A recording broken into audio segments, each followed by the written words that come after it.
Yeah, it is live. Fuck it, we're doing it live. Oh wait, we are live? Now Yeah, this we big scary literally, yellow button there I've never seen before. yeah, we literally are live. The live yellow button. So, hello and welcome to Famicast 53, your Famicast for the end of March 2015. I'm your host, Danny Bivens, and today I'm joined by Mr. James Charlton. Hi everybody.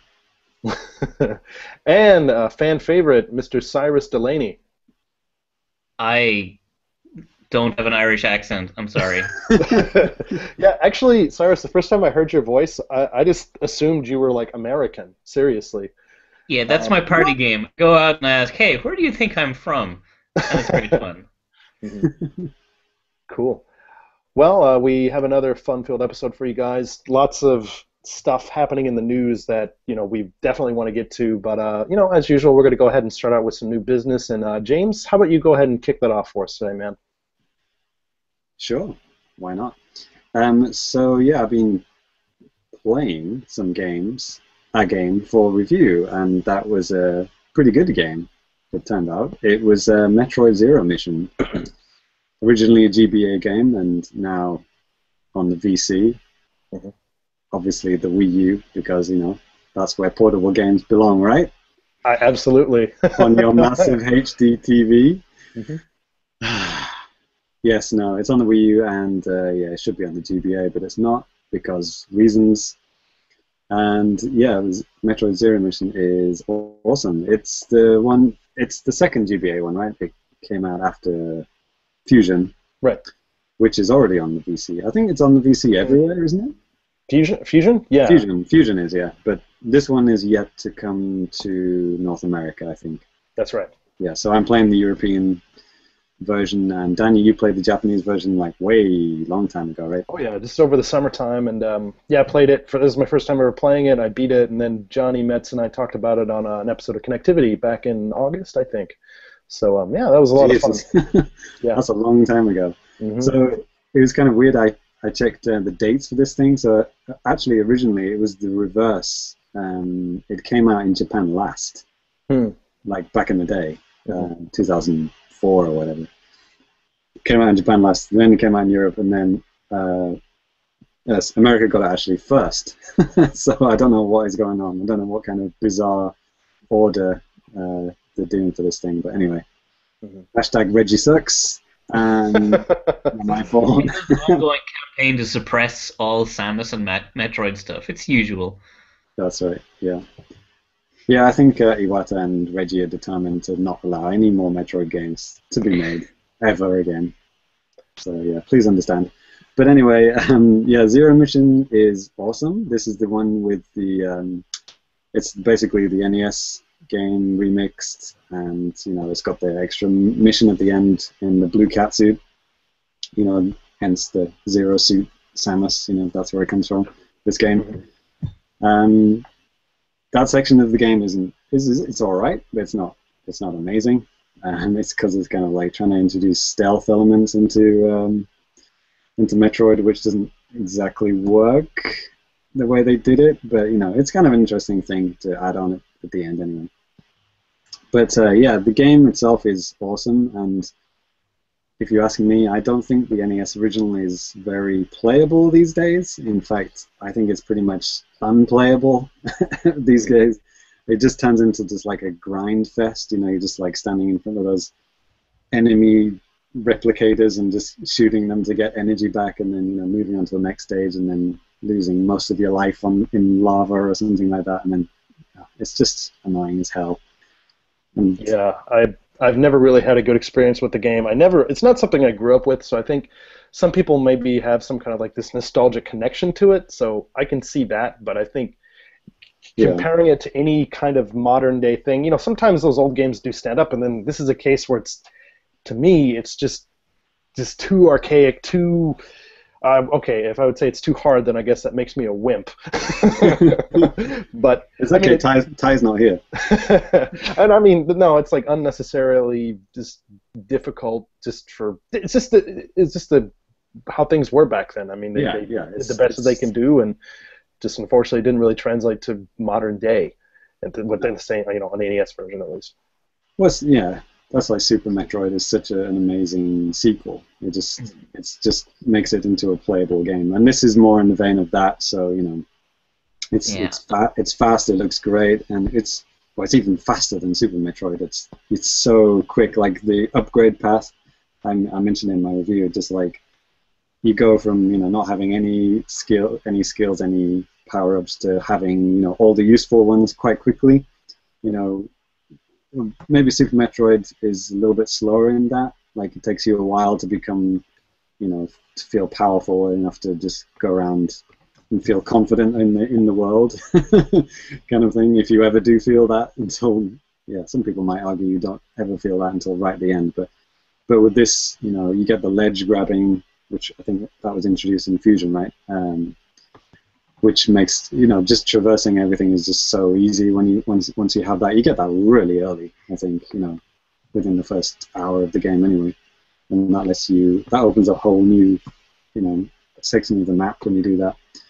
And it's got the it's always pointing in the right direction. Like there's a point on the map that you should be heading towards, but it doesn't tell you exactly. Just like you should be going general that way. Yeah, just like you should be going down this lift. And it's in this area. You know which area you're supposed to be heading to, which is way better than what it was in Fusion, where it was literally go to this room right now, and before that you had to read loads of bullshit story about how Samus is in love with a computer or something like that. I don't know. I glazed over that bit quite a lot. Yeah, I think Metroid is one of those rare series where, particularly because it's such an adult art design in it, that it really does not need a story. Just put Samus on a planet doing cool stuff, leave it at that. It doesn't end well when she gets a complicated backstory. Yeah, and that's why Super Metroid is the best 2D Metroid, and that's why Metroid Prime is the best 3D Metroid, because they just stick you on a planet and away you go. And then Prime 2 and introduced a lot of bullshit that we don't need, and then that's why I never finished it. Yeah, I really wanted to finish it because I enjoyed it, but I just kind of tapered off and stopped at I think 73%, and I just never went back. Exactly the same as you. But for some reason I completed 3. That was a lot more playable and a lot more streamlined, even though it had even more bullshit story in that one. But I don't know, because it was more playable, I kind of got through it. But Other N, I got that, and I think I got about an hour into it, and I'm just like, nope, I can't stand this story any longer. It's just too painful. Yeah, I think I talked about that a long time ago on a very early Famicast. I think at the end of me talking about it back in whenever that was, 3 years ago, and I said, oh, well, I've got about an hour into it. That was actually the only time. That was when I ended playing it. I never actually played it anymore after that. So, who knows? I might revisit it sometime. But Zero Mission is awesome. And if you're a European person listening to this, get it. If you're a Japanese person listening to it, yeah, right, get it. And North Americans. Please understanding, but I'm sure it'll come out this year. Summer. I'm guessing summer, at the latest, right? There is absolutely no reason for it not to come. So, but please understand. Yeah, there's absolutely no reason why it shouldn't. Yeah, maybe Reggie's saving it for the big Metroid announcement in the E3, right? Yeah. Yeah. Maybe that is the big Metroid announcement. That's right, yeah. Reggie storms on the stage with a Samus pin on his blazer and is like, I've got big news, guys. It's coming to the Virtual Console today. Wow. So yeah, I kind of breezed through it though. That's the only downside to Zero Mission. It's because it's kind of speeded up. It's like Super Metroid on steroids. It's like you can blaze through that game. I only got 67% of the items, which is average. But I think I completed it in just over 4 hours. So if you've already played this game and you're thinking about revisiting it, I would try and maybe 100% it. Otherwise, it'll be over very, very quickly. But it does make it easy to find the items because it's like, the area of the map that has an item to find has a circle on it, so it doesn't tell you exactly where in that room it is, but it's like somewhere in this area there's an item to get, which is it's kind of, you can still feel clever when you find it. Yeah. And Metroid Prime, they did kind of similar stuff. They tell you stuff was in a room, or you could hear if stuff was in rooms. So I don't really mind that sometimes. Yeah, what did Metroid Prime do? Well, of course you had the scanner, right? But you had the scanner, but once you entered rooms, you could hear hidden objects. There was like a vibration in the room, and I'm not sure if they were actually marked on your map, but there was a. Mm-hmm. You're right. The missiles kind of made a sound when you were near them. If you're next to a wall and you can hear that sound, it's probably behind that wall. Yeah, that's right. So yeah, that was awesome, and this week has been a great game for me actually completing games, which I haven't been doing much of recently. Like I haven't got any further in Batman, for example. Or Lego City Undercover, they're still kind of pending. But I went back to Shovel Knight, and because I was kind of very near the end, maybe the last 3 levels, and so I just completed that last night. Actually, finally beat the last boss. It kind of does a kind of a sin which I'm not a big fan of in games, which is like do a boss rush at the end of the game. That's like, make you fight every single boss again, but, in succession. Not a huge fan of that. Like, Beautiful Joe did that. I mean, I love Beautiful Joe, but, like, the ending, the last level of that is just you fight every boss again with 1 energy bar. So, a few of the 3D Mario, I think Mario Galaxy 1 and 2 both do that. Like, there's a few levels near the end where you have to do that. Like, I remember Mario Galaxy 2, you had to fight every boss without getting hit once. Which I did, but, it was painful. But this within Shovel Knight, they do actually give you energy between each boss, which is nice. Energy and magic, so it's not that painful. But yeah, it took me quite a few attempts. But yeah, that game is awesome, and but the difficulty part of it, I mean, it's balls hard, right? And when you complete it, it asks you, do you want to play a harder version? New Game Plus, make it harder. I don't think I'm going to do that. Mm-hmm. But I really enjoyed that, the first playthrough, and I'd like to go back and replay some of the levels, maybe go through it without using a checkpoint, something like that. Try and max my cash and buy extra suits and things like that.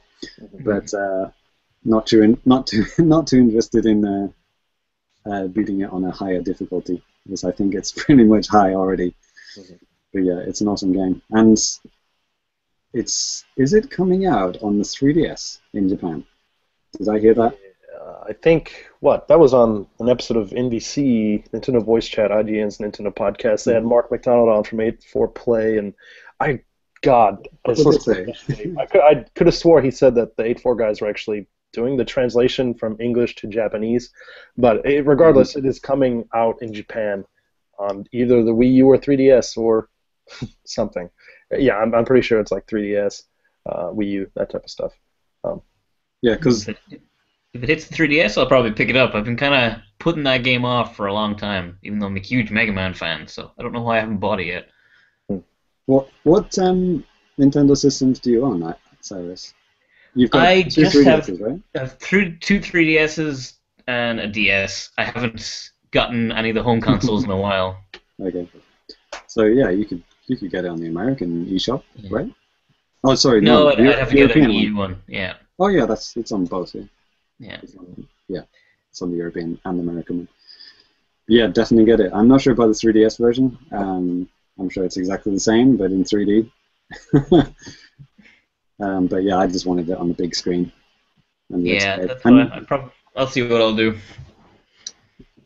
I didn't play much of it on the gamepad, but like I've said in several episodes before, I use it as the music streaming thing. You know, I plug the headphones into the gamepad and I hear the music through that, so I can turn the sound off on the TV, and it works great for that. And but using cool. the Pro controller, yeah, Mm-hmm. it's useful in a house where you can't have the TV cranked up at 10 p.m. at night. So yeah, Zero Mission done. Shovel Knight done. It's been a good week. Cool. That's me. Sweet. All right, and well, just to throw this out there, we've been getting a little bit of action on Twitter and stuff with questions. I mean, if you have some kind of a question, and we have one that's kind of ridiculous, I'm not sure if it's serious or not, but either way, we'll get to that towards the end of the show. So yeah, please stay tuned to. By the time we get to that, so we can answer your questions. If you have anything, just send it our way. On Twitter, you can send it to Jesus Christ. The Famicast. Which one is it, James? You got this. The Twitter is the Famicast. Just like I said. Send that question to the Famicast. Our beloved RFN host Johnny Metz thought it was the Famicrew because that's how actually our name, that's not our account. Not confusing at all. Not confusing at all. We're the Famicrew, but we're at the Famicast. Yes. We should probably change that. No, it's fine. Yeah, I think we need to work on branding on this show. No, absolutely not. T-shirts are on Amiibo. Why not? Mm-hmm. Yes. Who wouldn't want to buy a DeNA Amiibo? My own mother. Where's the cricket sound effect when you need it? Oh yeah, I'm in control of this stuff, aren't I? Yes. For those just listening, this is actually a video podcast too, by the way. So if you want to go back and view the video version, you can. It'll be on YouTube on the what do you call it?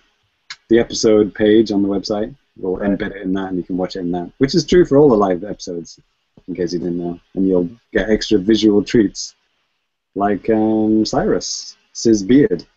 My beard. It's like two-dimensional. It's like a mohawk from my chin. It's very symmetrical. It lets me know which side is your right and which side is your left. So, Danny, sorry for derailing that section. No, it's okay. Cyrus, do you want to go ahead and continue with new business stuff that you've been playing recently, man? Yeah, so recently on the Japanese eShop, or whatever it's called, there was the Theatrhythm, or what's Dragon Quest? That's what, man, I'm great with names tonight. So the Dragon Quest Theatrhythm game came out, and or the demo, so I gave that a shot. And I totally forgot, but I was a huge Theatrhythm fan of like the other Final Fantasy. Even my 3DS is the 3DS Theatrhythm design on it. No way. But this demo, I've never played another Dragon Quest game, so I don't have any particular attachment to any of the music or the characters. But it's just more Theatrhythm. It's almost like an expansion pack to the other Theatrhythm. There's virtually no new anything in the game, so. It's still good. Like Theatrhythm's a cool, really, really fun game, but it's really like there's the same amount of changes between this and Theatrhythm as there was between Theatrhythm and Curtain Call, which was. So this is like Curtain Call: The Return. Yeah, they just reskinned it with Dragon Quest characters, put in Dragon Quest music, and kind of call it a day. Huh. So. How unusual for Square Enix. Yeah. Cyrus, like, I don't know about you, but between the original Theatrhythm, whatever the hell you want to call it, and then Curtain Call, which one do you actually prefer of the two? I like Curtain Call just because of the way the quest game works. Okay. So because the quest thing is pretty much the only thing that keeps me going in it, because there's like an always goal in sight. And it's a lot easier to play that than the Chaos Tower was. Yeah, I mean the Chaos Tower can get pretty rough, especially when you start getting to the really difficult things where the notes are turning and stuff. And Yeah, that still happens in the the quest thing, but yeah. mhm. Yeah, because I have both, and I've really, really loved the original one a lot. I mean, I probably played for like 60 hours or something, and sometimes it's just playing the same songs 'cause it's just so cool to be able to have access to this Final Fantasy music in an interactive type of a sense. Yeah. Oh, So, it's a fantastic idea for a game. I am all for companies with amazing music libraries just churning out music games because I yeah. will buy all of them. Yeah. So I'm like you too, man, where I don't really have an extensive history with the Dragon Quest series, though I did get Dragon Quest 7 when that came out here on 3DS back in 2013. And I played for like 25, 30 hours or something, and, not even halfway through the game, don't even have access to the job system yet. But I had a lot of fun with it, and the music's it's really well done and really cool. And I'm probably gonna end up getting this game. I'll probably download this demo and never play it. This is what happens. But yeah, I don't know. For me, with Curtain Call, I thought that quest stuff was really cool, but I really liked the stuff when they put it in the series where you can actually play different songs from the series. I mean, yeah, they were like set, and you really didn't have a lot because there weren't really too many tracks on the original Curtain Call, like 70, unless you start counting the DLC, which I bought almost every single fucking one. Yeah, that's one thing. Another thing I'll give Curtain Call above original Theatrhythm is there's like 220 songs. There's a sickening amount of content in the game. Like I started playing it again just because playing Dragon Quest I was like, oh yeah, I love this game. So I went back and I was like, oh yeah, I didn't unlock half of the crap in this because there's a million of everything. Yep. And so yeah, it's a good game. I keep looking down at my DS. I'm gonna put it over there to stop distracting me. Yeah, what Cyrus just said was really interesting. Like, if you would buy any musical game with from companies with good music, like, why hasn't there been like a Nintendo focused musical rhythm game? Like, for example, like Donkey Kong back in the day used to have loads of like Mario songs in, right? But they haven't really done that on the 3DS. Like, there's been that Taiko Drum Master game on the 3DS, right? Which is fantastic. And they do have a few. I think they do have a couple of Mario songs, right? But why not do not just Mario, but like a Nintendo rhythm game, Right. I guess good old that Dance Dance Revolution Mario Edition. Those were the days. not just Mario, but like Zelda, Mario, Metroid, everything, in one game. Yeah, I'm expecting like this kind of stuff with Theatrhythm, and there's like that Persona Dancing All Night game. So, like, if Persona can make a totally crazy game like Dancing All Night, I'm sure Nintendo can churn out a music game that's really fun at some point.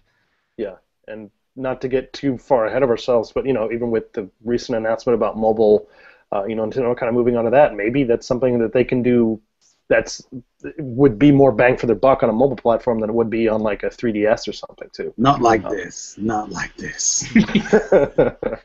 Yeah. Well, another, the Band Brothers, what the heck, Band Brothers P and whatnot, that came out a couple years ago.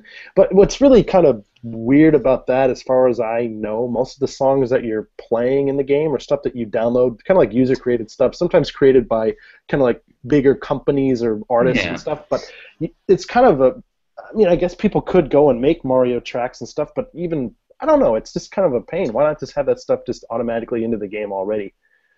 But yeah, I think Donkey Kong, they should make a comeback and have more just entirely Nintendo. I mean, Twinkle Twinkle Little Star can go fuck off. Seriously, who wants to play that in a music game? Give me the Zelda theme, for Christ's sake. What's going on? They're going to change the Zelda theme to Twinkle Twinkle Little Star on the Wii U. Guaranteed. Oh god, I just started thinking about Wii music. Oh god, they have been really pushing Rosalina recently. Twinkle Twinkle Little Star could be making a big comeback here. That's it. Oh, they'd rather let us play Happy Birthday in a dog suit than give us, a proper freaking Nintendo rhythm game, Yeah, let us never speak of Wii Music. One of my housemates was so excited over that game, like, this is going to be the future music games.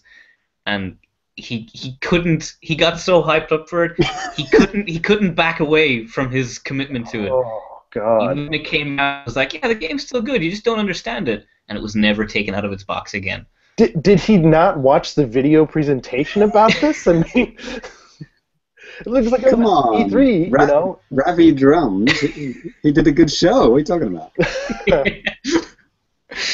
Ravi Jones puts on a good show. You know, he sold that game to millions of idiots. Well, you know, seriously, if I could find the game for like 500 yen, I would probably buy it. Yeah. But if it's any more than that, there's really no reason. When actually going back to Donkey Konga, when I first got to play that, well, I played it in university, but then when I went to Spain one year on holidays, we found this like random toy shop, and they just had like a mountain of Donkey Kongas. There was like hundreds of these Kongas, and they were selling for like €3 each for a set of Kongas in the game. And so I was like, okay, we have to buy a lot of these, but we only had enough room to like put one set for me and my brother and stuff them in a suitcase. But it was good. I bought like PS1 memory cards shaped like Barcelona jerseys for like 50 cents each. It was a great shop. They had random stuff. How much do you see the drums going for in Japan?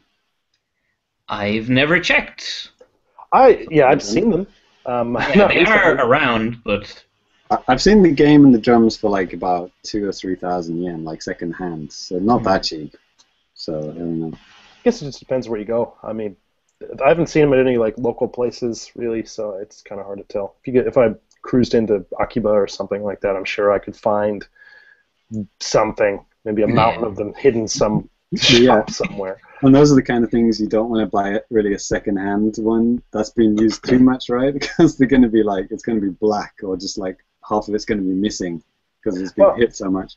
This is Japan though, so I mean, you know. Yeah. Also, shout-outs to Kongas having that stupid sensor for it was like it had a microphone, so you had to clap. That was the most annoying thing to have to do. It was cute. It was annoying.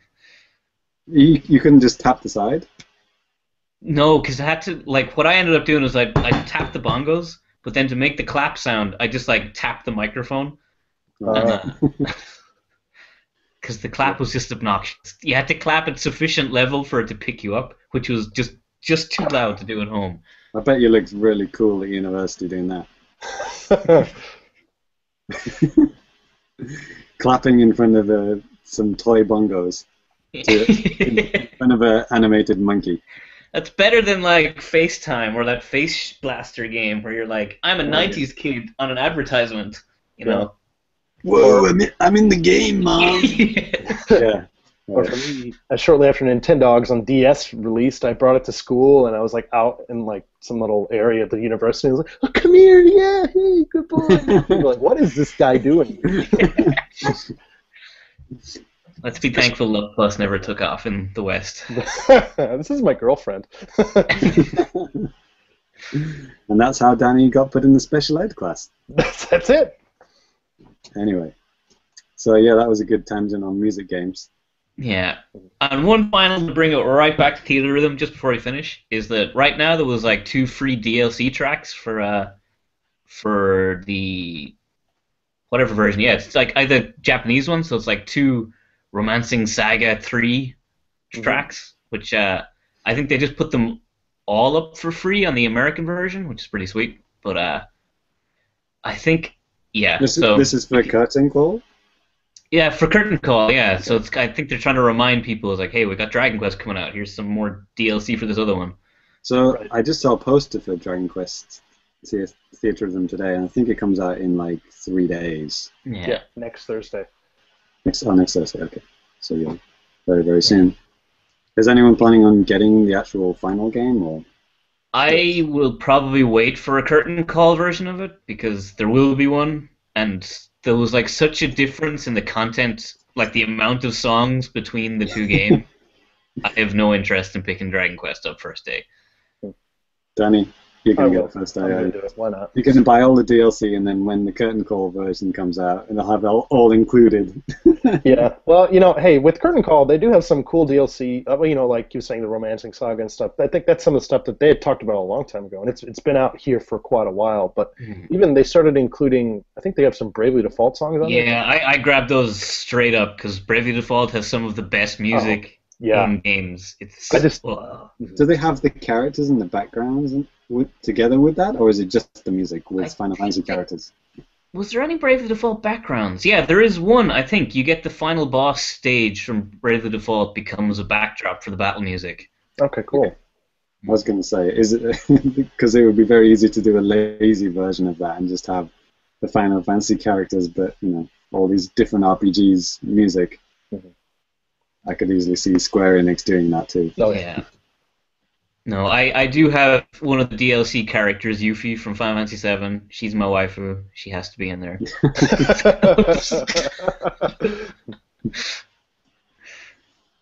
No, but on that note of backgrounds, again, I was since I kind of brushed over my entire topic of Dragon Quest Theatrhythm, they do one kind of cute thing that in Final Fantasy Theatrhythm, the music sequences are done like a Final Fantasy battle. You've got all your dudes kind of on one side of the screen, and the enemy on the other side, and then the music comes across the screen. Mm-hmm. But for Dragon Quest, because all Dragon Quest battles are first person, they changed the battle music in Dragon Quest so that it's first person. So the monsters are all lined up in front of you, and the music comes down the screen towards you like a Dance Dance Revolution style. Okay. Cool. So it's just a small tweak, but it's a cute touch. Cool. Cool. So Danny, you got something to talk about? Yeah. So Cyrus, is that all you've been playing, man, here recently? Yep.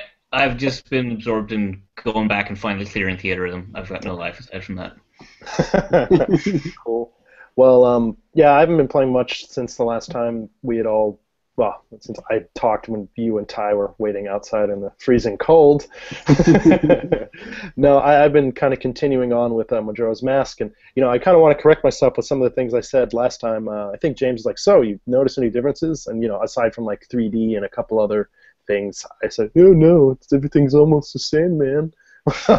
No, I mean there are some differences throughout the game. One really good thing that they've done, they've added more save points, which obviously for a handheld game, something that you're playing on the go, theoretically, this makes sense to have more save points just kind of scattered throughout the world, which is nice. Sometimes just the order which you get certain things too, for example, the first magic meter upgrade or something. I think in the N64 version you get that before you, or maybe after you beat the Snowhead Temple, the second temple, but in this one you get it before that, which is nice because then you're using the Goron stuff where you're rolling around using up all sorts of magic and not running out as quickly. So I think they kind of went back and they thought about some of the stuff and try to make it just, I don't know if I'd say easier, but just so it just makes more sense. I mean, this is an area of the game where you're going to be using a lot of freaking magic and the fire arrows and stuff like that. So yeah, so it made sense. But no, I mean, I'm still really enjoying it. It looks fantastic, and I just finished today the Alien Invasion on Romani Ranch, which is always a favorite of mine. Is that with the cows? Yeah, where the aliens come every year before the festival, and they're gonna take the cows away. As is tradition. Yes, as happens. In Japan too. That's why there are no cows anymore. Right. So, other than that, I've been playing, to James's horror, Pokemon Shuffle. No. Or as it's called here, Poketoru. And I'm not spending a freaking dime on this game because I don't think it's worth it. And I don't think this is some kind of an evil creation or something. I mean, yeah. Okay, I won't even get into that. But you can play this game and not spend any money and have fun with it. And that's basically what I've been doing. Just usually every day I play about once a day, and it's just match 3. There's really not much more to say, and you're catching Pokemon. It's not that great. I'll play it when it comes on my smartphone in a few months' time. Yeah. They said they wouldn't port it. It will be an even more stripped down version of the game when it gets the mobile phone to encourage you to for the console version. Right. Yes. Maybe I'll take out the 3D. Oh, right. Yeah, it's the Match 2 game. They took out the Right. Maybe they'll add in-app purchases. Oh, right. It's already got those. Yeah. So yeah, I mean, other than that, I really haven't been playing much. And also, too, I mentioned the other day that my Amiibo that I had bought that I haven't opened. Well, guess what? They were sitting right behind me in the same place, still unopened. That's depreciating. These particular two ones are depreciating in value daily in Japan. Just for those who are listening to the podcast, it's a Shulk and Mega Man Amiibo. Yeah, I mean, I really like Shulk and Smash, so I was like, yeah, I need to have this figure for my tiny collection, which you might be able to see some of behind my shoulder. Some are up on my. I was trying to figure out what that was. I was like, why is those things sticking off that book cover? It's like, oh, it's Samus. Well, like up. Okay, obviously, if you're watching the video, you can see this, but back here, this is an original like display unit for the Game Boy Advance SP, the NES one, and I got it from like a GameStop back in the day, and I brought it back with me after Christmas, and but now I have this kind of like a Nintendo shelf, maybe to my wife's. I thought that was a Lego Millennium Falcon. That's what I thought too. I'm glad I'm not crazy. I was like, what is that? Because that is something Danny would have. So my Star Wars stuff is on the other side of the room. That's in the West Wing. Yeah, it's in the West Wing of the toy room. Yeah. Yes. So. Awesome. Yeah, that's pretty much it for me though. So. I don't have any new Amiibos. Just this. This is my latest Amiibo. it cost me 200 yen, so yeah. That's pretty cool, though. I like that. Yeah. I'm pretty jealous. I like cats and I like bullet bills, so I kind of want it really, really badly. Yes. In case you haven't guessed, yeah, it's a bullet bill with cat ears on from Mario 3D World. Mm-hmm. Cool. Well, I guess with new business out of the way, we'll go ahead and move on to the news. Let's do it.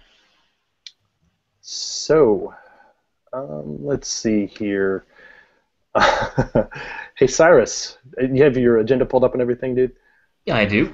Okay. Do you want to read that first bit of news, and then James could kind of expand upon this because he's very knowledgeable about this game. I have been dying to talk about this piece of news. This is the whole reason I'm here. I thought so. Yeah, so Girls Mode 3, which is like style savvy outside of Japan, has been announced to have Amiibo support, which is fantastic. So I'm sure I am not the only one very excited about this news. Yeah, obviously James Charlton, our resident, well, you know, Minoru was like the #1 style savvy fan, but now that kind of defaults to James because he loves this stuff. So James, how about you just kind of break down what can we do with Amiibos in Style Savvy 3? Suck my balls. That and so what do you expect? You tap the fucking Amiibo and you get a hat. What do you expect? Okay, great. It was added on after the game was already made. It's like the what do you call it? That One Piece game. Mm-hmm. It's the same deal. You know, you tap a Mario Amiibo, you get a Mario hat for your person to wear. Another great example of Amiibo really shaking things up. Yeah, exactly. Because that's why people buy. I still haven't quite recovered from that Afterburner game, or what was it, Ace Combat, where you get the Nintendo character teams for your planes. Man, that was work of art, beautiful. Yeah. Yes. Literally, you know, Photoshop, and 30 minutes later, you've got Amiibo support. Yes. Brilliant. Well done. So yeah, this brilliant. I don't know. Maybe Minori has Amiibos. Maybe he'll be into this. Maybe he'll be putting Luigi hats on his girls. I don't know. And he can do it in Style Savvy now too. Put him. Yes. So yeah, available soon to all good retailers. Yes, or something like that, right? On that Amiibo note, though, just that last night, I think in America, the legendary Gold Mario Amiibo was unleashed upon the world. Yes. And I I don't have any real interest in that kind of stuff, but I was following one guy's Twitter as he was like traveling around the country trying to find a shop that would sell him one. It was very entertaining. Wow. Yeah, one of my buddies back in my hometown, he managed to pick one up. I mean, I don't live. My hometown isn't like huge or anything like that, but it's big enough where that's something we saw it. But yeah, he didn't seem like he had much of a problem getting it. I saw a Twitter picture by IGN's Jose Otero, and he took a picture of just like a bunch of them just on a shelf in a Best Buy or something. I think that picture may have caused several fatalities. Because, as soon as he tweeted it out, there's like a rampage, stampede towards that shop. Yeah, I listened to like an Amiibo and a Skylanders and all the Toys to Life podcast, and so they're always talking about the Reddit, which like gives notifications of what shops have stock, and they like update it every hour, saying it's like, oh yeah, people found it, it's empty, and it's just... do they have a death counter on that? How many people died in search of an Amiibo? When a person doesn't post on Reddit after like for about 2 hours, he's assumed dead. Well, that guy, currently still roaming the United States. I'm sure he's dead by now, right? But what's even better is he had already ordered one on Amazon, so it's already coming to him. He just wanted a second one. Right. God. He's now upside down in a ditch with his, hazards lights flashing. No, it's like Goldfinger. His wife will come home and find him like spread out in his bed, painted gold. Yeah, he was trying to spray paint a regular Mario and he got carried away. anyone could do that as well, right? I know, that's all what's they're so doing. sickening. Because the packaging isn't even any different. It's exactly the same Mario packaging, just like, it doesn't even have a gold Mario on the packaging. It has a regular Mario. Yeah. That's right. I just imagine these guys just like dunking the regular Marios in a tub of gold. Yes. Yeah, like it's got the golden touch. As much as we're talking about me loving Amiibo, I only have like 7 of them. I don't care about Amiibo that much. Disney Infinity now. That's my baby. So for the non-video viewers, what have you got on your shelf there, Cyrus? You want to take us through your Amiibo collection? I have, I don't actually have that much. I've got like Meta Knight, I've got Zelda, I've got Day-to-Day, got a bunch of girls, I've got Bowser, I've got a Marth in pristine bendy sword condition in his box. Yeah, made with loving care by. Yeah. He is purely trading stock. If I ever need an Amiibo in the future, he will get me one. That's right. If you ever held to hostage, that's your get out of jail card. Yeah, I might try and spray paint him gold and then just take a photo and see what happens to the internet. Some people are doing some cool things like modifying their Amiibos to look like other things, right? Like Mega Man to look like the red guy. What's his name? Base or Zero? Zero, yeah. Things like that. That's pretty cool. Yeah. There's even one guy, he paints custom Amiibos, and he's actually listed on the Toys R Us websites in America now that sells customs. So that's pretty cool. I also saw quite a disturbing one of somebody, like a Kirby eating Mario. It has 2 NFC chips in it, so you put it on, you get Mario or Kirby. Yeah. Only half of Mario because he's been decapitated. Yeah. So that's the Amiibo segment done. Well, one thing I wanted to mention, something you guys had talked about the last time with the Toys for Life stuff here in Japan, how, it's obviously nowhere near as big as what it is in the West, but I think, oh my God, which was it? I think it was when Skylanders first came out here, it was, it's published by Square Enix, and it was exclusive to Toys R Us. Yes, it remains exclusive to Toys R Us. Wow. I was in Toys R Us today, and I saw a huge display of it. Great. They also have these Mask Ranger NFC. Yeah, figures. The Kamen Rider ones. Kamen Rider, and they are. I think they're Wii U. I don't know if they're PlayStation 3 as well, but it's definitely a Wii U game. Yeah, I think all of the Toys for Life stuff are all like Wii U exclusives in Japan. It's crazy. Like there's this whole like toy range of NFC figures that just only exist in Japan, and it's got the base, the NFC. It doesn't like, Yeah, of course, it doesn't use the freaking NFC chip on the gamepad. Why of would it? course not. Of course, you need a special base thing for that. But yeah, it's crazy. Yeah, and then there's Pokemon Treta as well, right? Right. Which I saw in the bargain bin today, by the way. The 3DS one? The 3DS one with the massive God. NFC attachment. I want to just get that fucking thing. Just why not? If it's like $10 or something, yeah, I'd do it. I went through my gigantic GBA and 3D and regular DS attachments phase. I will never speak of my Guitar Hero controller again. But people are still playing that NFC Pokemon game. I walked past the Pokemon Center, which is right next to Toys R Us, and they had maybe 5 of those Pokemon Treta machines, and there was like massive lines to play those games. You know, these are the NFC card games, yeah. For a second, I thought you were talking about Pokemon Rumble U. Like, there are a lot of people playing it. It's like, how do you know this? That triggered in my brain too. I was like, no one would talk about Rumble. No.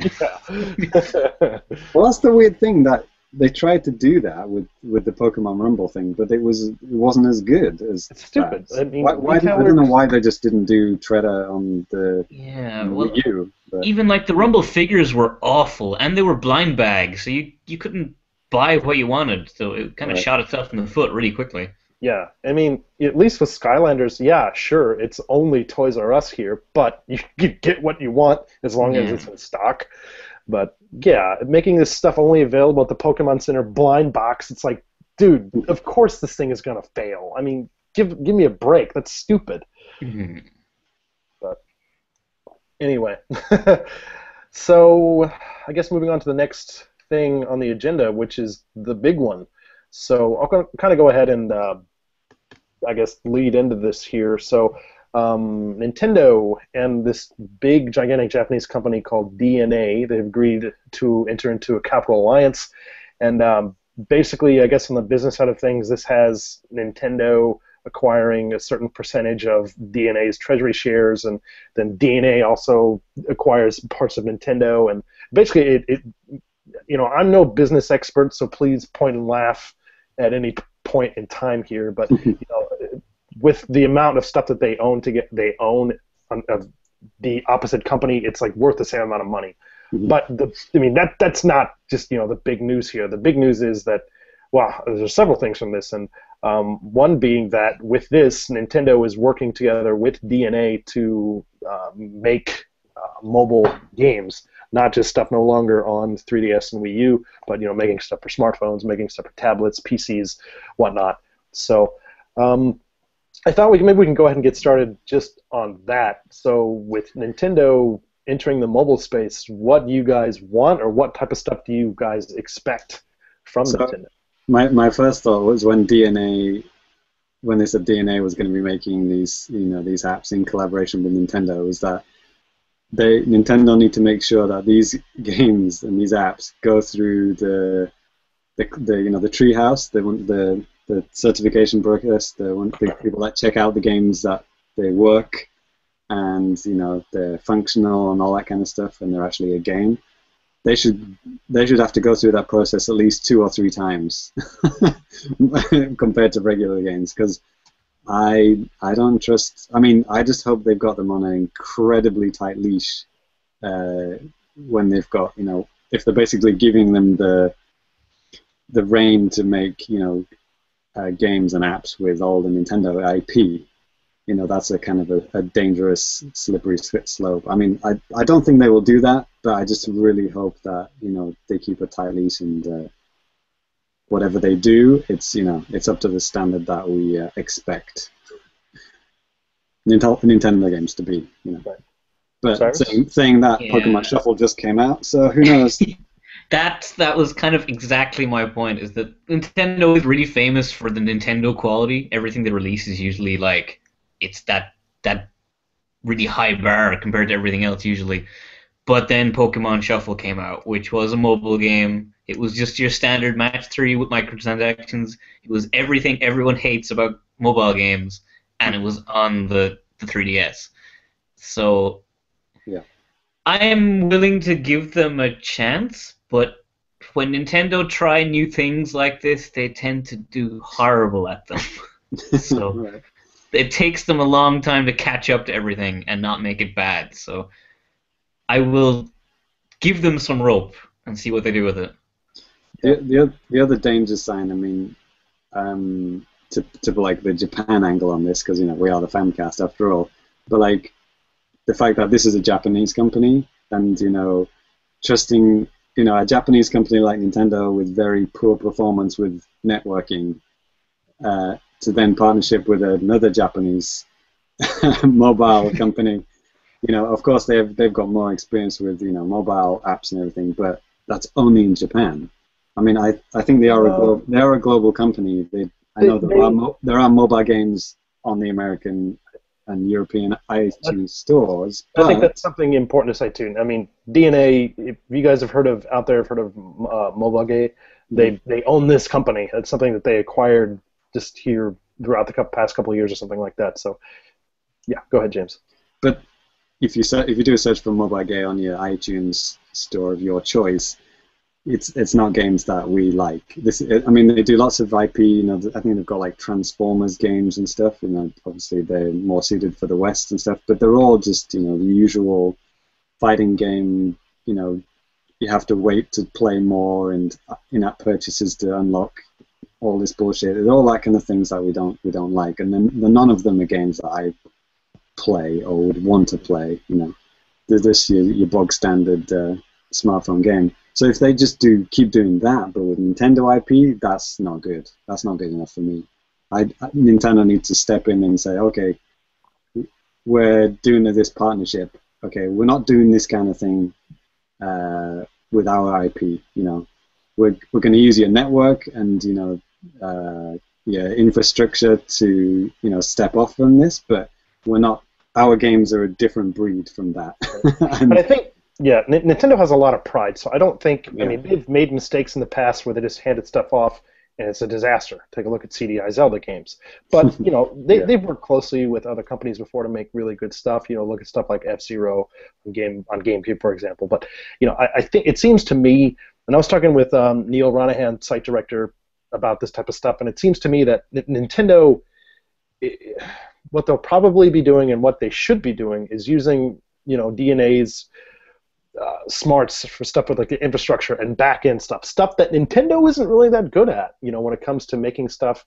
You look at their online infrastructure, I mean, it's shit compared to everything else. It's definitely gotten a lot better, but I don't know. I think if Nintendo uses these tools that DeNA has in place and then puts their kind of ridiculous rules and control into DeNA, I mean, I think we could see some cool stuff. They need to. Yeah, obviously the biggest fear is just more match 3. Here's Zelda match 3. Here's Mario match 3. Puzzle and Dragons or whatever. But yeah, I don't know. Before you know it, we'll just have Puzzle and Dragons with a Mario skin.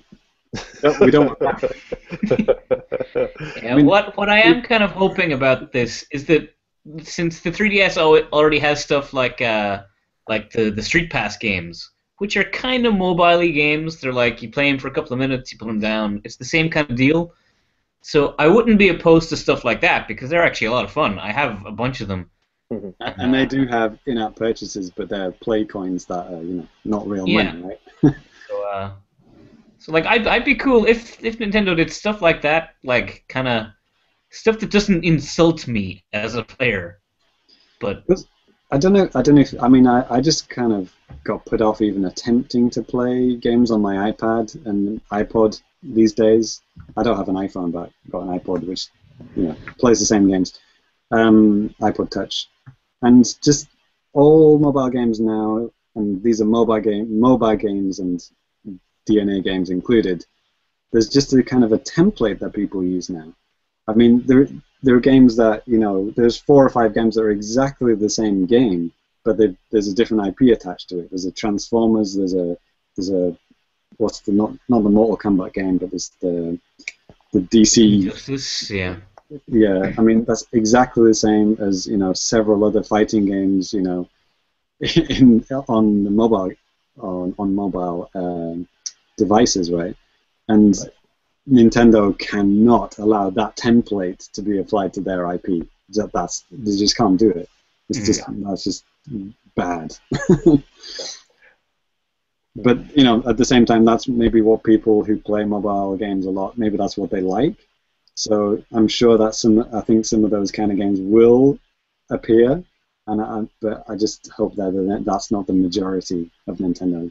Yeah, I mean, Nintendo, man, they're really smart and they're good at what they do. So I think even making games on a platform that isn't their own, I think they can still succeed and still have stuff that's interesting and fun to play and hopefully different than the stuff that we see on mobile right now, which seems like a lot of the same, just with different skins. It's easy to be skeptical about this stuff, but I think that they can do it. I think Nintendo has some prizes left that they can shock us with in a good way, hopefully. And thinking positively, they have straight out said, we're not porting any console games to mobile. Yes, I was just about to read this because, the direct quote said, "We have no intention at all to port existing game titles for dedicated game platforms to smart devices because if we cannot provide our consumers with the best possible play experience, it would just ruin the value of Nintendo's IP." So I think they have a really good idea and a really good mindset here that they're not just going to dump shit on Android and iPhone. Oh, here's Mario, touch control, have fun. No one will have fun with that.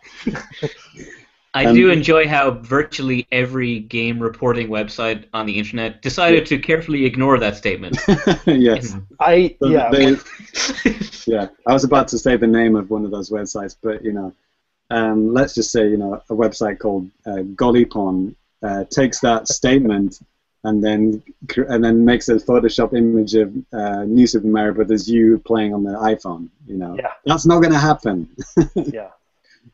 So, which is good. And VC games are not going to happen because who wants to play Super Mario World on your iPhone which doesn't have a controller? Who wants to play any handheld games on Virtual Console and a handheld? That's just no GBA games. We don't do that. No. So, unless, and I think they even went on later, I read most of the stuff and I wrote the original story on Nintendo World Report, and, I wanted to make sure that my wording was clear and that I didn't do something silly like this. Oh, guess what, guys? Super Mario's coming to the iPhone.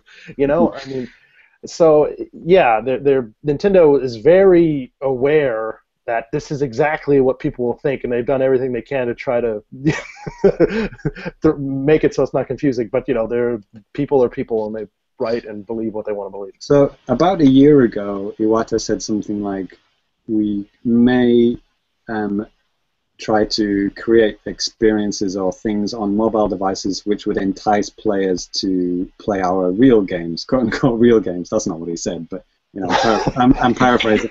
That's what I think. And I guess this is it. A year later, this is it coming to fruition. So this has obviously been in the pipeline for a long, long time. And yeah, DeNA and Nintendo, they've been in.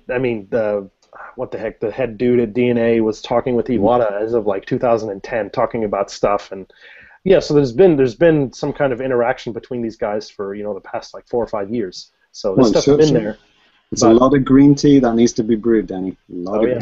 Oh yeah. That's how these things. The trees in Lord of the Rings. They get around in a circle and they discuss things. It takes 4 years. That's how Japanese people work. Yeah. Right? except there's a bullet. Man, I am going to use that comparison forever now. That is perfect. Japanese business meetings. They are Japanese intimates. Yes. Yeah. I thought I said that before. Maybe I didn't see it. Man, I'm writing that down. I'm making that a poster and sticking it on my door. I'll stick it on my forehead. So yeah, finally, the tea brewing is finished and they made the deal. But yeah, I also hope that they create non-gaming applications. Finally we're going to get a proper Miiverse application, and maybe the whatever's going to replace the Club Nintendo application too. And other things too. Nintendo's kind of interested in health, and They obviously with Wii Fit U, you can have that little pedometer that you can wear, which is ridiculous that they didn't have some kind of an app on the 3DS. They can easily, okay, I don't know about that. Okay, maybe that's not a good word, but maybe they can make some kind of an app that can interact with the Wii U thing. Even if they can't do that, I can see them doing some kind of health-related apps and making it fun. using your Mii. Doing the stuff they're doing on Wii Fit, just on your phone. I mean, walking around. Well, this will lead into the next part of this whole deal, because with this new account system and also the quality of life thing, which is coming later, right? So that would easily tie into that, right? That this thing that's going to sit on your pillow and watch you while you sleep. That's just like one of those new Barbies. Yeah, and send photos of your naked body straight to Iwata's desktop, or whatever it's going to do. Opt-in for that, by the way, opt-in. So, yeah, this account system, I'm sure it's going to be all tied together, right? There's going to be... Is it going to be a Nintendo Network ID version 2, or is it going to be something completely different? I don't know. They really didn't specifically say that from what I've read, so...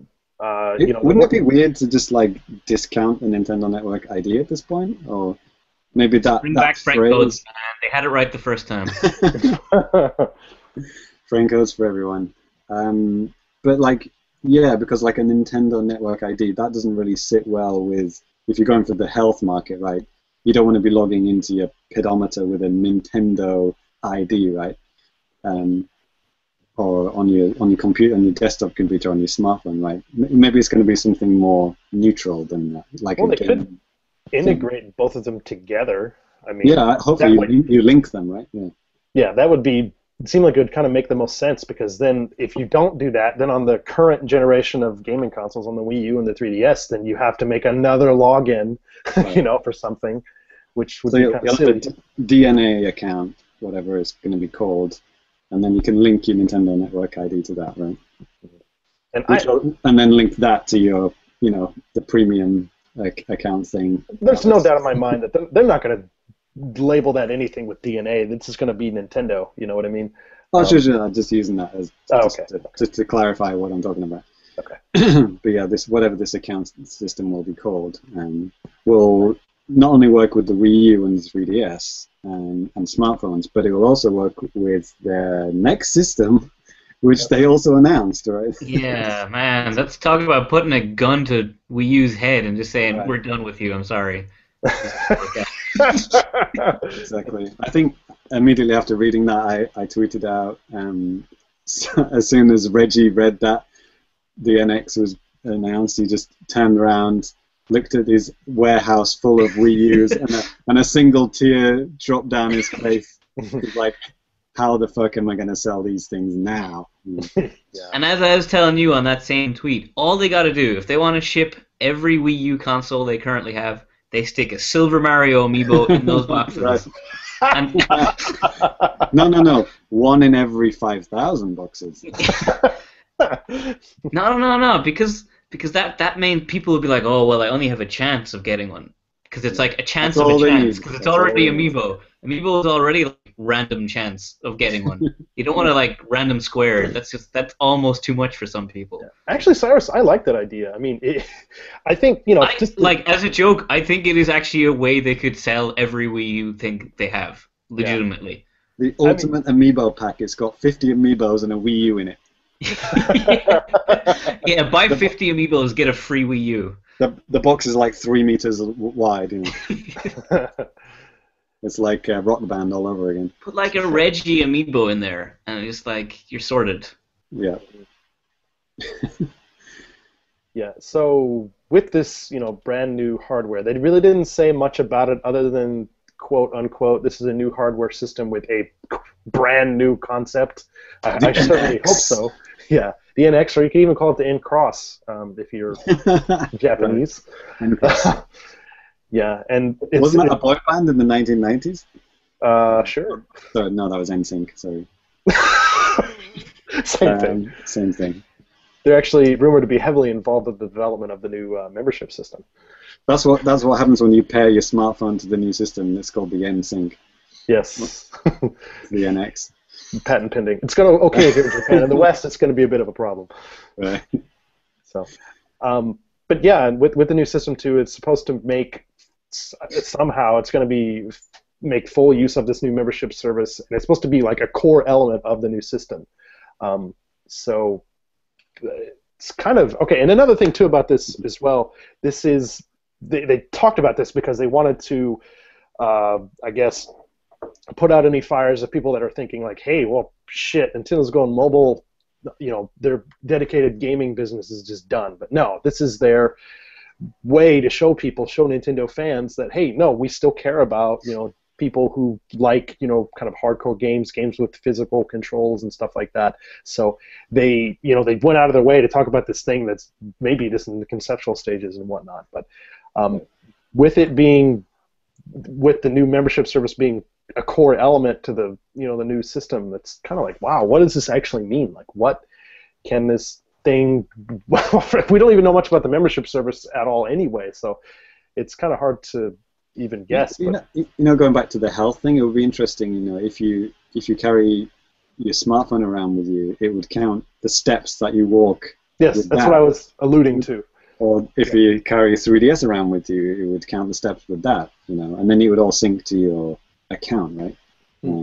Maybe there's a new app for the 3DS, and maybe there's a new app on the Wii U and on the NX system, right? You know, maybe it could all be part of it.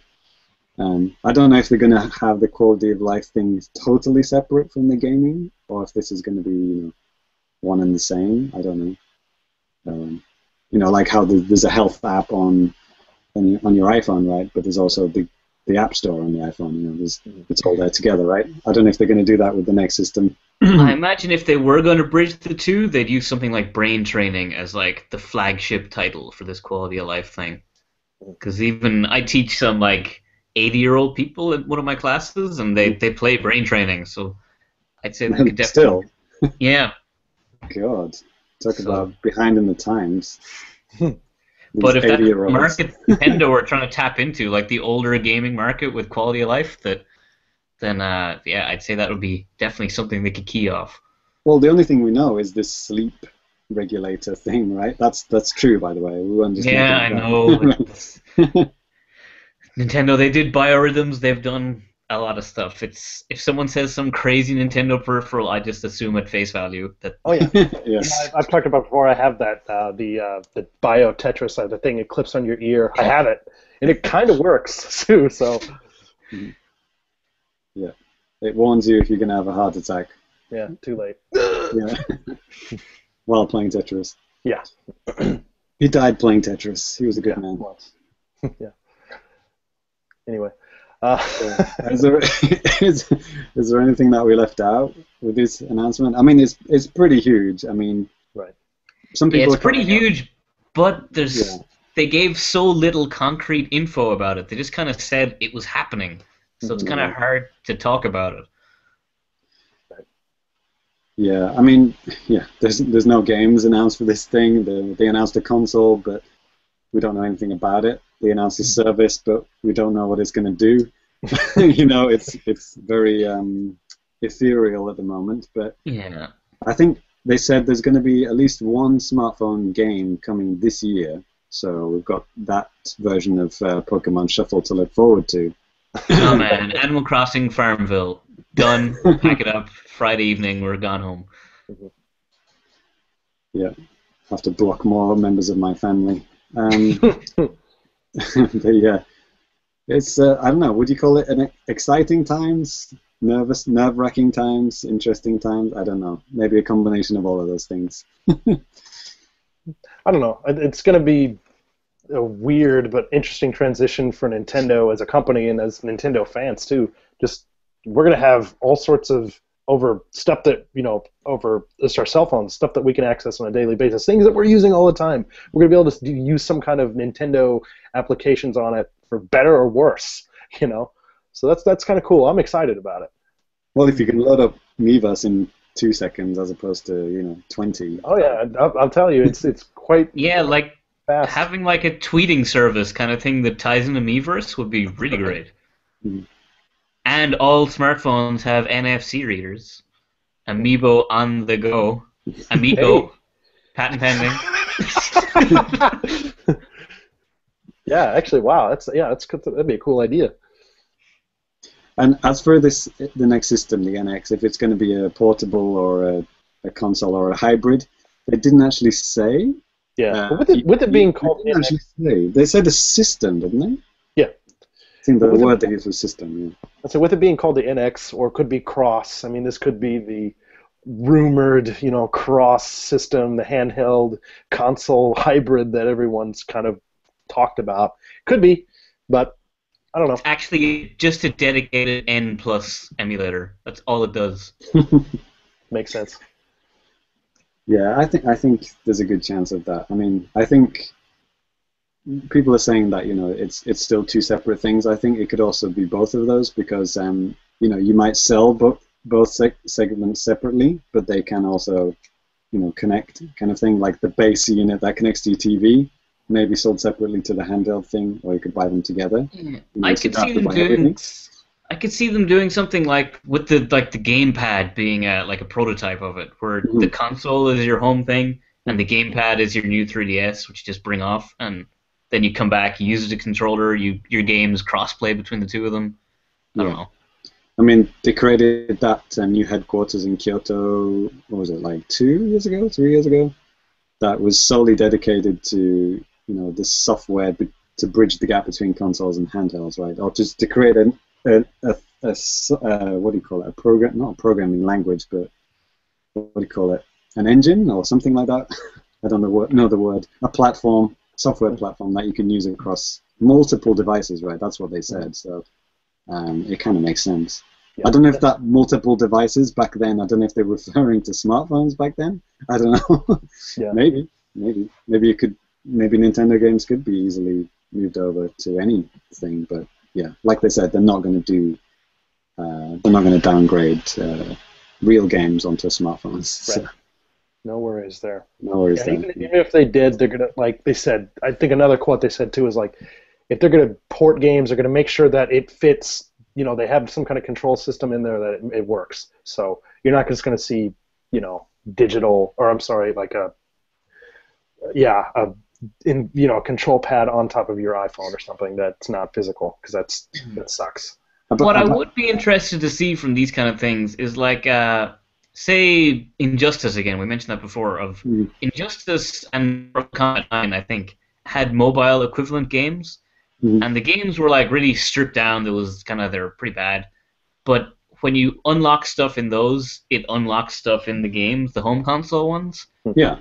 So I could see Nintendo doing something like that as like a, play our mobile game and unlock stuff in the full version. Like, yeah. I think that would be a good way for people to play real games, because if you're doing monotonous, repetitive, stupid tasks that smartphone users love doing, then once you do your stupid, repetitive task for that day, and you get a prize, but the prize is not for that game; it's for the 3DS or the console game, right? So it's kind of Bravely Default did that too. It had a mobile game built into Bravely Default. It was like a town building simulator thing. Yeah. It was like a phone game. It was just built into Bravely Default. So there's a lot of stuff they could do with that idea. Absolutely. The worst thing they could do is just have a big pop-up advertisement. Buy the game now. In stores now. $49.99. Which you get while playing a free app, which makes no sense, because why would you spend money if you're using a free app, right?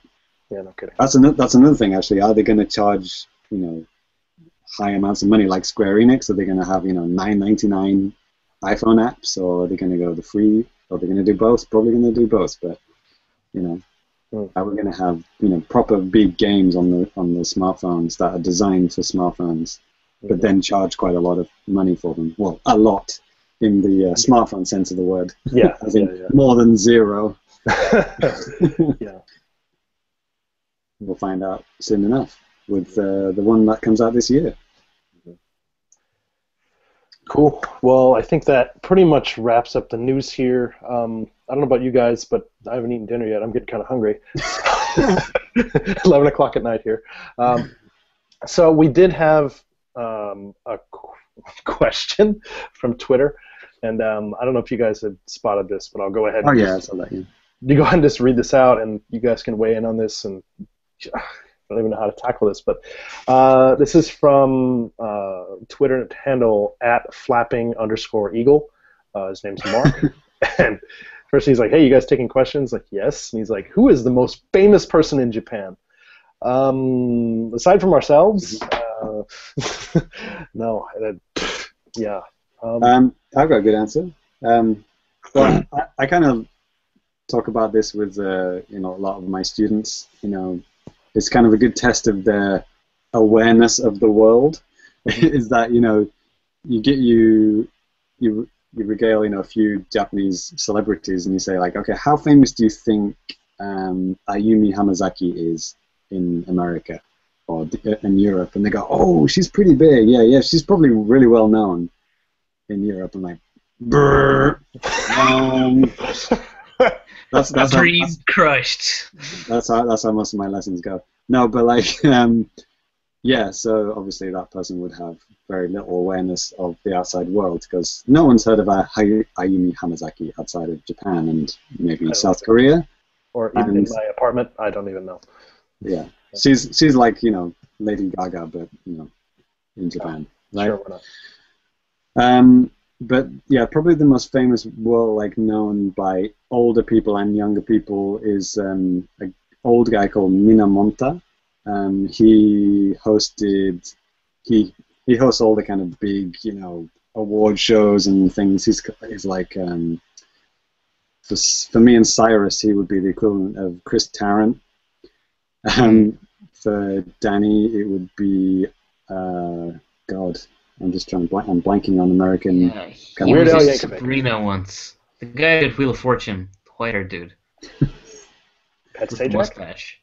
No. Yes, him. Oh, he didn't have a mustache. No, I don't think so. You might be getting mixed up with Alex Trebek and. That's the one I'm getting mixed up with. Jeopardy. Dude, it's cool. Dick Clark, maybe something like that. Before my time, son. But someone like that, this Minamonta guy, he's like super famous, like everyone knows him. He hosted like the Japanese version of Who Wants to Be a Millionaire. Oh, okay. Things like that. Well, if you wanted to talk about just biggest worldwide reach with Japanese people, I mean, I think one of the most well-known would be Ken Watanabe. I think he's kind of a famous movie star. He's been in several Hollywood movies. There's lots of people who don't like him though because he's famous in America or in the West more than he is in Japan. Yeah, like but I guess it depends on the question. Sucking up to the whiteys again, in the Godzilla movie. I would interpret that question as being who is the most famous person in Japan if you live in Japan. Right, okay. And I don't think Ken Watanabe is that guy. No, he wouldn't be that. I mean, people. Yeah. People still know him. I mean, most Japanese sure. know him. And he's been in more than just Hollywood movies. I mean, he was in like some kind of what the heck do you? Oh my God, I can't think of his name. His daughter is actually more well known on Japanese TV because she's like a minor celebrity that goes on all these stupid chat shows and variety shows that make me want to rip my own eyes out that are on Japanese TV every night. Who's that one DX Deluxe or whatever one? The big Natsuko DX. Yeah, she's pretty famous, but I don't know if she's the most famous. Right. Infamous. Then you got then you got stuff like guys that have been around for a long time, like Beat Takeshi. He started out as like manzai comedian type of guy, and then he did like Yakuza movies, and then he was in a bike accident and screwed up his face. But I was watching a TV program tonight, and it showed like different like his manzai routine from like back in like the 70s. He's wearing this awesome orange like tuxedo. Yeah, it's pretty. That guy's pretty funny. I mean, actually, I think we nailed it. Beat Takeshi is a good one because he's super well known by everyone in Japan and people even in the West know him. So and for different reasons, but he's known everywhere. Maybe one thing that people could know him from in the West, the movie Battle Royale. He's a teacher. Exactly. Yeah, that's where I know him from. That was my first intro to him. Yeah, I had no idea that he did comedy stuff until my wife showed me this video. Because I guess, okay, this is kind of going off on a little bit of a weird tangent, but I guess back in like the 80s, there's this guy in Japan named Wiki, and I don't remember where he was from, but his thing was They like, started off a huge website. yeah, he should have made a website. No, and what he did was he went around for like he had like a 5-minute slot on like NHK or something to go around and try to talk to people in English and try to get them to talk to them at like 7:30 in the morning when people are like going to work. And he'd go to all sorts of different places and stuff and bother people like, oh, good morning, I'm Wiki, and just like being an asshole is kind of humorous. And one time, Sadly, he lost his life in New York. this is not a Japanese guy. This is a like foreigner who's doing this. So that's like intimidating. Oh, okay. But one time when he was going around doing this, like the station had to have known this because they had Beat Takeshi running around in like this ninja outfit with like a plastic sword, and he just kept going up and like bothering this Wiki guy. and and then the guy, I mean, because he has 5 minutes, he's trying his damnedest to like get somebody to talk to him, and then Beat Takeshi is just like fucking around, just being an asshole. But it's funny. But. Or how about Hard Gay? That's another 5-minute TV show guy. He's pretty well known. Razor Ramon, Hard Gay. Yeah. Oh God. Okay, this is a real thing. We're not just being like Oh yeah, I'm not like just being like horrible and saying like calling Hard Gay. No, that's a real dude. Like he's a guy. Yeah. Hard Gay is like everything I hate about Japanese celebrities and TV encapsulated in one human being. One tight leather-clad fishnet wearing. Oh my God. Yes. It's politically incorrect. It's annoying. It's stupid. It's unfunny. It's everything that I hate about Japanese TV. I mean, yeah. Hard Gay means like basically it's a Japanese English phrase, and it's like he's super hardcore, in your face, homosexual person. That's basically what he's going for. His perception of what? Yeah, but basically he's a straight guy, and he wears leather bondage gear and hangs around with kids. Yeah. Doing cookery shows. Oh yeah, man! When he went to the playground that time, it was great. Yeah. It's just, oh God, yeah. Hard Gay.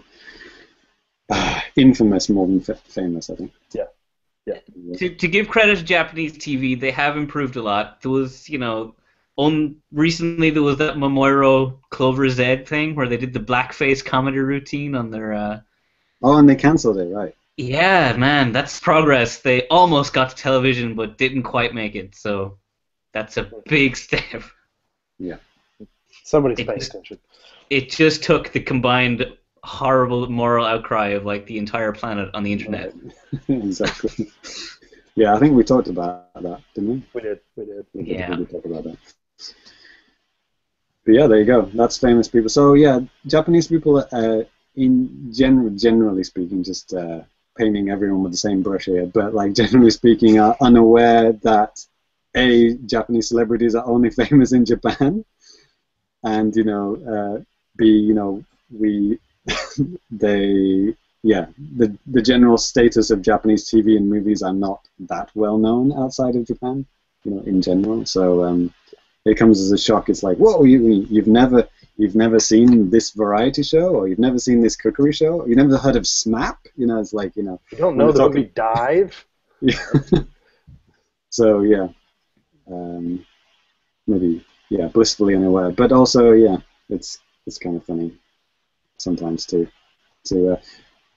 ask people about that. But like another thing, kind of tangent to this, but like also like animated movies, like Western animated movies, like Disney movies and stuff. They often change the voice actors completely. Well, yeah, often they always do. So something like Toy Story, for example. Woody is voiced by Tom Hanks, but not in Japan. So you'll be like, you'll ask about like, oh, you like Tom Hanks, so like you like Toy Story, and you like Toy Story, and like what?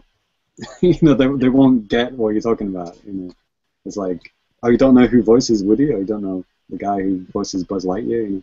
They got no concept of the actual original voice actors and the facial, they're actually based on that, facial wise, right? Mm. So it's kind of funny. So yeah, it's kind of a bubble. Japan is a bubble. Danny's checking his phone. Yeah, sorry. It's dinner time. That's all it says on it, right? Yeah, it's dinner time. Remember to eat. That's his reminder. No, he's doing research. He's checking to see who the Japanese voice actor for Woody is. This Yes. is vital information. Yeah, beat Takeshi, actually. Speak of the devil. No, it's not. That would be awesome. That would be. No. Takashi Azumi. Cool. I think that's all we got. Yeah, that's pretty much all we got for the day. So we can go ahead and close out with Twitter handles and stuff. Well, God, I've been so busy. Well, kind of, sometimes, that I haven't been really posting much on Twitter, but if you want to follow me, you can follow me at DannyBiv. That's DANNYB as in boy IV. Of course, you can follow the Famicast at the Famicast. James. So, yeah, I think this was tweeted to me, but it mentioned the Famicast, so it shows up in the Famicast feed here. But a guy called Joe Bananas, oh no, that's Dread Pirate Stone. Okay. He wished us congratulations on 4 years of bringing Famicast into the world. Cheers to 4 more, because we forgot to mention it maybe last time, but obviously March 11th is the earthquake anniversary, but also when Famicast episode 1 happened. So yeah, we've been on the air for 4 years, and yeah, thanks to Joe Bananas for mentioning us. Yep. And yeah, here's to 4 more, right, Danny? Exactly. Hopefully we're all alive. Yeah. Nuclear fallout and all that. So yeah, if you want to follow me, you can do so. At Family Complicated. Yeah, I should have mentioned that. Cool. Right, and Cyrus. So I am at Cellsai, so CELLSAI, and I've just been retweeting like a motherfucker the last few weeks, it seems. I think no original thought. No original thought. Just other people's. Since St. Patrick's Day was pretty recently, I've been teaching my kids St. Patrick's Day lessons in class. So I had a very factual presentation to show them, and one of the slides is on my Twitter showing Jack Sparrow and Gibbs kidnapping St. Patrick and saying, "Pirates kidnapped Patrick and stole his money." So. You didn't bring Guinness into school, did you? Hmm? You didn't take Guinness into school, did you? It's in my slideshow, but no, I didn't actually bring any. Good. Unless it's a university. Oh no, high schools. I love taunting them with all my drinking stories for St. Patrick's Day, and then saying, "But you can't do this," and they all laugh. Right. We've all The been there. secret is I don't even drink. And you're not actually Irish. Yeah, no accent, no drinking. It's all a lie. Makes sense now. The whole thing is just a tourism board thing. I've been excommunicated. That's why I'm in Japan. Cool. All right, guys. Well, I think that's gonna call it a day, call it a show here. So, James, as always, thanks for coming on, buddy. No Metroid game. Sorry. And Cyrus, after getting to basically hear your voice over the past couple of episodes or whatnot, it's actually finally good to be able to talk to you, man. I had to ease you into the full majesty of my presence. So be sure next step is meeting in person. Once you've gotten this much, you can see the rest later on. Oh man, I was hoping I'd get like some kind of a weird show after this, after the broadcast and stuff, but you know. Have we got some video bonus content? That's a extra purchase. We're easing this in Nintendo style now. That's yes. Microtransactions. But there's nothing micro about this, I assure you. Please deposit 3/4 now for video content. Yes. Cool. Well, as much as I would love to see that, it is about 11:30 at night, and I should probably eat some dinner. So I think we're going to go ahead and, again, call it a show. So thanks, everyone, for listening and watching. And, yeah, we'll catch you next time. Bye. Bye-bye. Yeah.